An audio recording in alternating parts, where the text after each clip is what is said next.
focus करवा कहीं आम जानी हेयर फॉल गोटे नेचुरल प्रोसेस जिते पुराना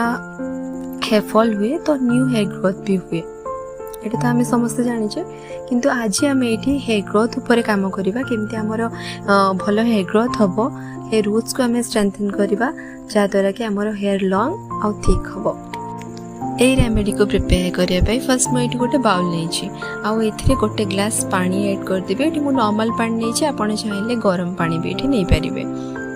जदि आप चाहते जल्दी टी प्रिपेयर हो रेमेडीटा ताले आप गरम पानी नहीं पारे मुझे नॉर्मल पानी नहीं जेहेतु ये मुझे राति सारा भिजेकी रखी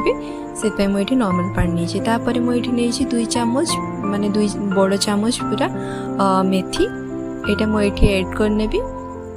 तापर जो इनग्रेडिएंट नहीं सेटा होची हमर अपराजिता फूल एटा मो गार्डन रे हितला बहुत सारा हितला तो मुझे नहीं 10 ରୁ 15टा आपण चाहे